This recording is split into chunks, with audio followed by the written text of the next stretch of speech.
Literary terms है और literary figures में हम एपिक के बारे में डिस्कस करेंगे।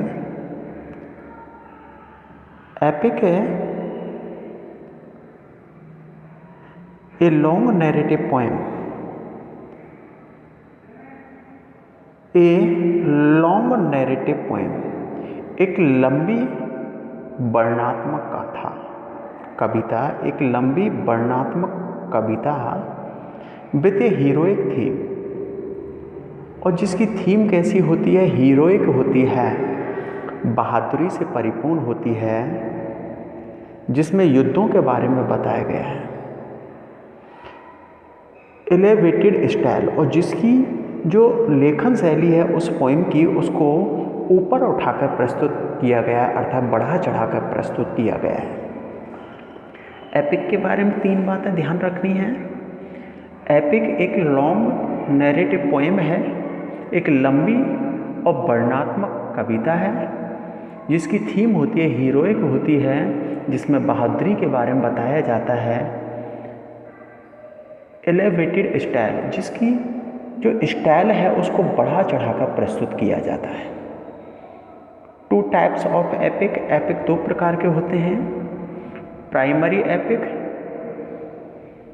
और सेकंड है लिटरेरी एपिक। प्राइमरी एपिक में हम देखते हैं वाई वर्ड्स माउथ है, शब्दों को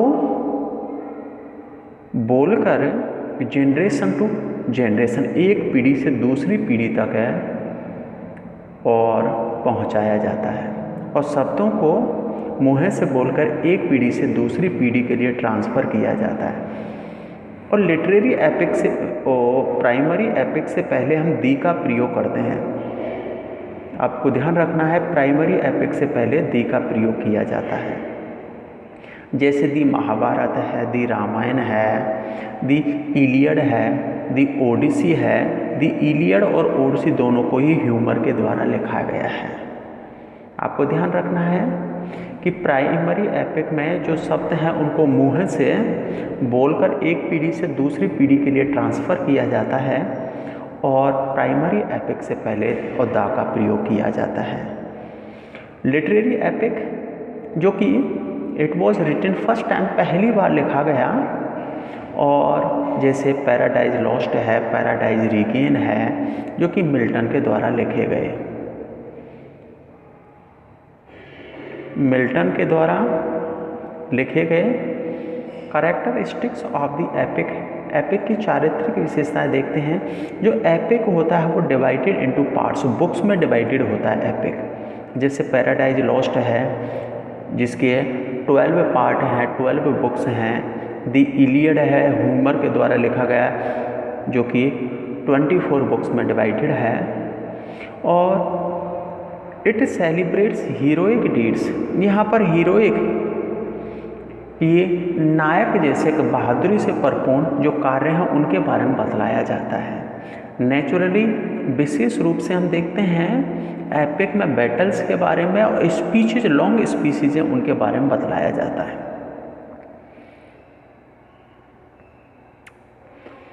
सटायर। सटायर को हिंदी में कहते हैं व्यंग। ए वे ऑफ क्रिटिसाइजिंग,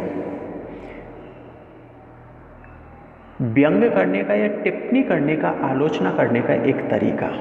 किस पर आलोचना की जाती है? एक पर्सन, एक व्यक्ति पर, या किसी विचार पर, या किसी इंस्टीट्यूशन या किसी संस्था पर। व्यक्ति, विचार या किसी संस्था पर व्यंग करने का एक तरीका।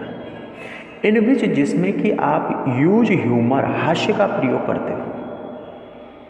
टू शो देयर फॉल्ट या वीकनेस, किसी की कमजोरी या दोष को और दिखाने के लिए आप हास्य का प्रयोग करते हो। किसी व्यक्ति या विचार या संस्था पर व्यंग करने का एक ऐसा तरीका जिसमें आप किसी की कमजोरी है या दोष है उसको बतलाने के लिए हास्य का प्रयोग करते हो। Without using any abusive words. और देखो, आप सटायर में गंदी भाषा का, गंदे शब्दों का प्रयोग नहीं कर सकते। जैसे आप देख रहे हो द बैटल ऑफ बुक्स है, गुलिवर्स ट्रैवल जो कि जोनाथन स्विफ्ट के द्वारा लिखे गए, ये दोनों ही satire. Fiction, next literary terms है वो है फिक्शन। फिक्शन है जो कि लिटरेचर से संबंधित है, साहित्य से। फिक्शन में हम देखते हैं something that is not true, कोई ऐसी बात या ऐसी घटना जिसमें सच्चाई नहीं होती है, अर्थात है इमेजिनेशन पर आधारित होती है फिक्शन।